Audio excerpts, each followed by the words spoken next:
Hi guys, welcome back to my channel. In today's video, I really wanted to do a college experience video and just my advice and tips and everything. So I also asked my followers on my Instagram if they had any questions about college, like dorm life, study tips, anything like that. And so I do have a couple questions from Instagram that I will be answering at the end of this video. So if you did ask me something on there, stay tuned to the end so you can see how I answered your question. I thought this video would kind of get really out of hand and I feel like I could go all over the place. So I did make a list of things I wanted to talk about. This is literally 2 pages long, so I don't know how long this video is going to be. I feel like it's going to take me a while to film, but if it is really long, I might split it into 2 parts just because I don't want it to be 45 minutes long. I feel like this will be helpful for anyone who is going to college in the fall, if they are able to, or just in general tips that I found during my first year of college. And I thought that I would share them with you guys. So we have a couple different categories that I'm going to be talking about.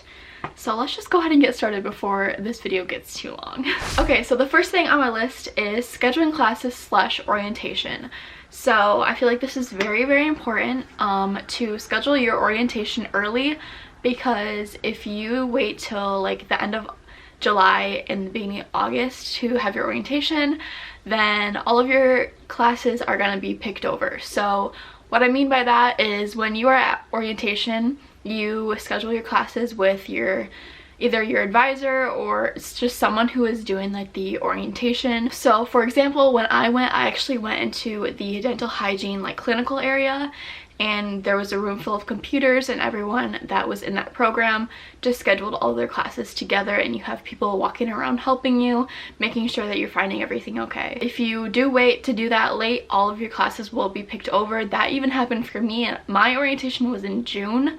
So I went pretty early, but there was still classes that were hard for me to get into. I had to take an elective class, and a lot of those were picked over because just people are scheduling them at orientation already. And going along with that, I definitely suggest to look up your degree before you actually have orientation, so then you know what classes you want to schedule. So you can easily do this by going onto the college website and just looking up a list of degrees, find your degree, and it should show all of the classes that you need to take, and it might even have them all lined out for you, so it will show what classes you need to take in fall, spring, each year. So you're not behind on your degree and you are able to graduate at the right time. I also recommend taking some fun electives. So most degrees do require you to take an elective class, if not one, then a couple. I took a humanities class, again, like I said, because a lot of them were picked over. I did want to take a photography class or a film class, but they were all taken and didn't fit in with my schedule. If you are able to, if there are any left, definitely take an elective that maybe they didn't offer at your school. More of the bigger universities usually offer more electives, and yeah, if you have the opportunity, I definitely recommend taking some fun ones that you've never taken before. Another thing for orientation is try to make at least one friend. At the end of my orientation, we got split into our program, like I said, and we went to the actual clinical place, and this is where I actually met a couple friends, just because they're in the same program as me and some of the same classes as me. So I would definitely recommend to make at least one friend, just so that if you have any questions, you can Snapchat them or DM them on Instagram, just so you already have a friend going into college that you will know. This was especially important for me because nobody from my high school is going to the same school as me or decided to go to the same school as me, and so that was definitely something that I needed to do right away, was try to make at least one friend, which I luckily did at my orientation, which helps me in the fall when classes actually started. Another tip is to try to schedule no Friday classes. This is again personal preference, but for me, I was coming home every weekend. Having a Friday class was really inconvenient for me because I would work when I was home on the weekends, and I could only work Saturday and Sunday when I was here, and if I didn't have a Friday class, I would have been able to come home Thursday night most likely, instead of having to come home Friday after my class. So again, that's personal preference on if you want a Friday class or not, and if you're actually staying on campus through the whole week, because I did have one in my first semester and it was just kind of inconvenient for me a lot of the time. Alright, so my next topic is going to be study tips. I feel like this is different for everyone, but I'm just going to be sharing what worked best for me throughout the school year and what I would recommend to other people. I know that in high school I did not spend a lot of time studying. I would literally just look over my notes the night before a test and be fine. I mean, I passed with A's, so when you get to college, I feel like that all changes. I definitely don't think it's the worst thing ever, but if you don't apply yourself, then your grades are gonna show that for sure. Something that I did to study personally was a lot of professors will give you a like study guide or just give you like all of the presentations or lectures that they did during class. So this was like for my biology, chemistry, anatomy class, humanities. They just give you all of the PowerPoints and that's what you have to study for your tests. So I would literally just take all those PowerPoints and rewrite them all down on paper. Personally, I like using paper just because I think that actually writing it out and like reciprocating the information, it really helps to get it into your brain, for me anyways. I also like to use color-coded notes, so I use like different color pens and highlighters and everything. Then to study, once I have all my notes written out, I literally just reread it up until the test. So I like to do this usually a week in advance just so I have like that whole week period to study. Another thing that some people are scared of is to like ask the professor if you don't understand something. So I know that when I was in high school, I never really asked the teachers if I didn't understand something. I kind of just like brushed it off, and I don't know, I just didn't really try to like go out and find the information for myself. Sometimes professors are not clear with their information and it's like your grade on the line, so it's your responsibility to go and ask them. So each professor usually has office hours where you can go and talk to them. It's usually one-on-one, or if you want to go with a group of people. But if you are too scared to go and talk to them personally, I think that just giving them an email about a question that you have, or even looking it up on YouTube. So that's what I did for my chemistry class when I didn't understand something like moles. That was like a long time ago for me, so yeah, that was a concept that was really hard for me to grasp again, but I literally just went and looked it up on YouTube and it was really easy for me to understand after that. And another thing is that a lot of professors don't let you redo tests and quizzes, so I think it's really important again to be persistent on things that you're not understanding and ask them questions, because if you don't understand it, that's your grade hurting in the end. A study time can differ for a lot of people. It depends on like the knowledge that you have on that before you're even going into the class. Just a lot of things can depend on like the professor's leniency and how hard the content actually is. Kind of just depends. I feel like you can feel it out like once you get to that class how much time you need to spend on it, and they will also tell you the recommended time.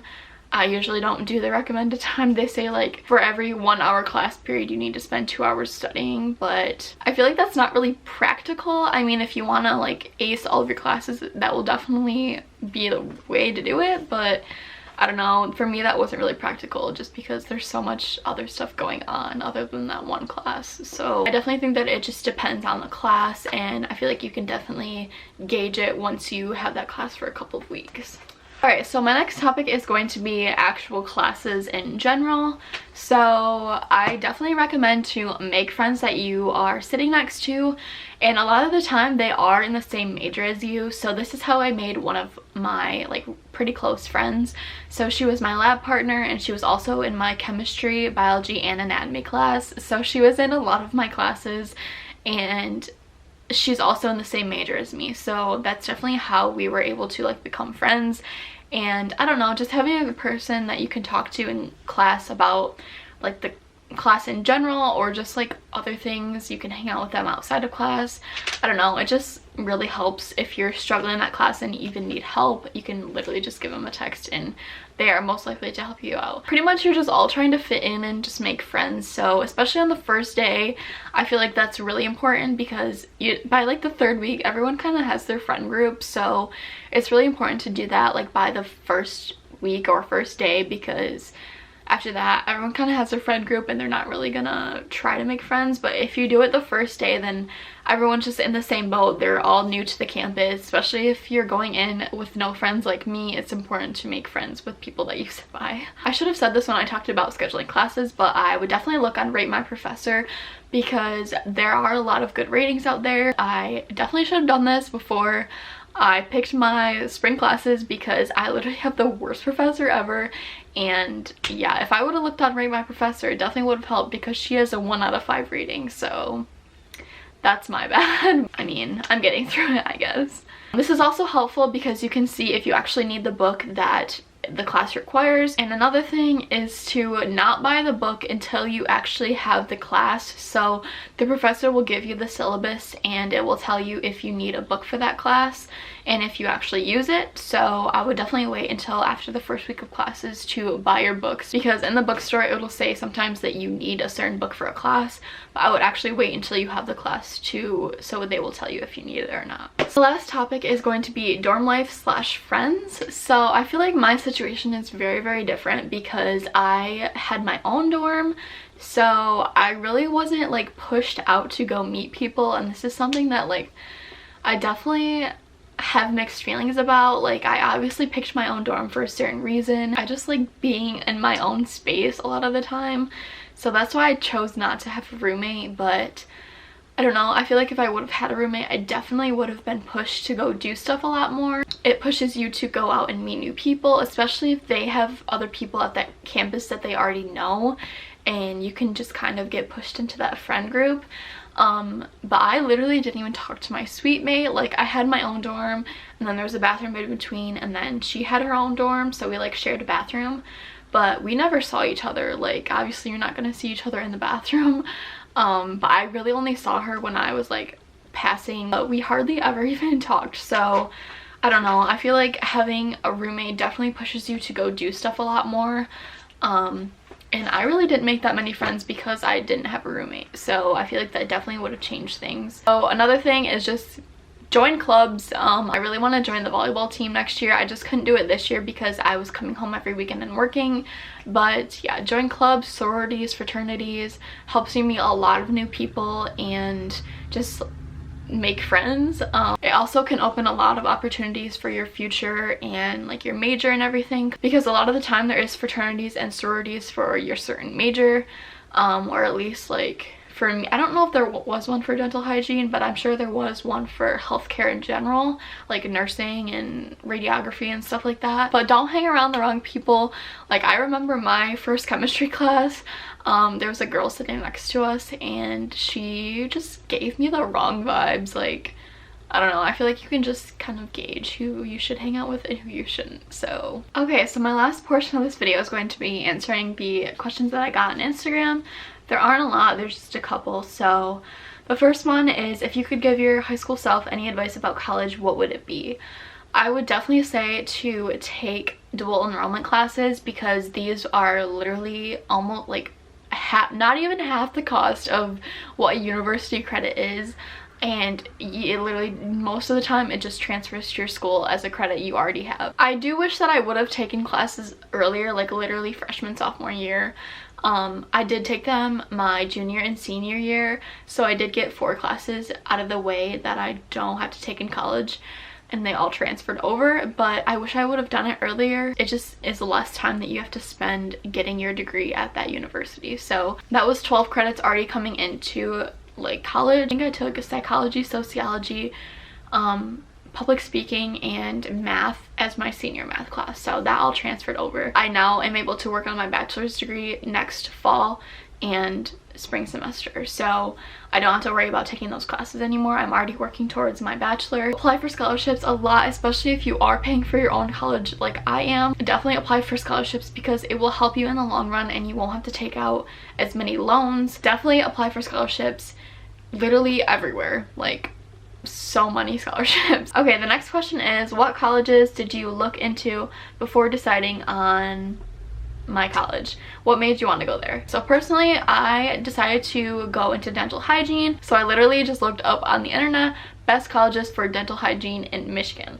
So I found FSU and Delta. I went and visited Ferris, which I loved. I literally fell in love with the campus. I loved how big it was.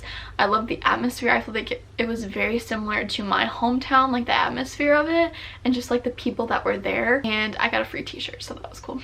But then I went and visited Delta, which here I wouldn't be able to have a dorm. I would have to either commute or have an apartment. I thought the campus was nice, but I just really wasn't feeling the vibe. Like, I don't know, it was all just one building, and I don't know, it just wasn't really my favorite. I only visited those 2 colleges, so I ended up deciding on Ferris, and the reason for this was, again, because of the atmosphere, the people there, and also another thing was that I got accepted into the honors program, so that was a huge factor because I was going to have my own dorm. What are the best and worst school supplies to bring? I feel like you definitely need a bunch of folders, definitely a binder, because depending on the class, like for my science classes, I had to have a lab manual and a binder, so I was able to easily flip through it because they don't give you, like, it's not like a book, they give you like a 3-ring pieces of paper, so you just have to put that in a binder. But that was for mostly my science classes. But so yeah, I would definitely recommend bringing folders, colorful pens if you like to like color code your notes, highlighters, just the normal desk supplies that you would need. Also, I'm really dumb and forgot to say notebooks because you need a lot of notebooks. So I literally cannot believe I forgot to say that, but definitely bring notebooks because you'll have to take notes in a lot of your classes. I feel like that's the main thing and I literally forgot to say that, but anyways, I don't know about the worst. Maybe, like I said earlier, just don't buy books that you don't know if you'll need yet. You don't want to waste money on a book that you won't even need. Was it hard to get into the routine of everything right away after entering into college? Yes, it was very hard for me, especially because, like I said, nobody from my school or even like areas around me was going to Ferris, so I literally was all on my own. I had no friends besides the one friend I made at orientation. I was literally just in my dorm like 80% of the time. Yeah, that was really something that I struggled with, and I think if I wouldn't have decided to come home every weekend, that I probably would not have wanted to stay there. And I think that also my boyfriend transferring to Ferris second semester definitely helped, just because like I wasn't lonely anymore. I actually had someone there, and it helped that he was also on my floor, literally like doors down from me. So, and also just college in general, I don't think that classes were really like that much different than high school. I feel like everyone makes it out to be like this big deal how college is so much pressure on you, which it is if you don't apply yourself. Like, your grades will show that. Like, it's not impossible, you know? If you're questioning whether you should go to college or not, I definitely at least try it out. Like, if it's not for you, then it's not for you, but definitely just like try it out and see if you like it. Okay, the last question is, what classes did you take and your favorite one, and then what are your classes in the fall? For fall semester, I took biology, chemistry, humanities. I had to take an honors class, like an honors freshman course, so I took those 4 classes, and then I just had labs with my chemistry and biology class. So then in my spring semester, I took anatomy and physiology, English 150, and then I took CUHP classes, which go towards my degree. I have to take them for my degree, so it's like healthcare systems and stuff like that. My favorite one was most definitely my biology class in the fall semester, which was a microbiology class. I thought that it was so interesting, like just learning about the different diseases and viruses and everything. I thought that was so cool, and we actually got to go into the lab and like work with fungus and bacteria and stuff like that. I know it's probably really gross, but it was so cool and so much fun. I literally almost changed my major into like nursing or physician's assistant. I thought that that class was so cool. So if you have to take a science class, definitely take microbiology because it is just really interesting. And yeah, I don't know, I just really liked it. Okay, so my fall 2020 schedule is, so I have English 250, which is like the last English class that I have to take. So then I'm taking Spanish 102 because I did need a bunch of electives for my bachelor's degree. So I'm taking Spanish 102, and then I'm taking art 101. So I did take 4 years of Spanish and art in high school, so I'm literally going back to the basics. And then my last one is CUHP 350, which is a statistics class that I have to take for my major again. So I think that is 13 credits overall. Wow, this has taken me forever to film, but I am finally done. That is it for my kind of college tips and experience for my first year. If you guys have any more questions and want to see another video on this, be sure to let me know in the comments. I actually had a lot of fun filming this and just giving advice that I learned in my first year, because I know that I had a lot of questions my first year, like before I actually went into college. but I really couldn't like find anywhere. So I hope that this really helped you guys, and again, if you have any more questions, be sure to let me know and I'll try to answer them in another video if there are enough. So if you like this video, be sure to give it a thumbs up, and if you stayed this far, leave a blue heart in the comment section. Also turn on my post notification bell so you are notified every single time that I upload. And yeah, I will see you guys all in my next video. Bye guys!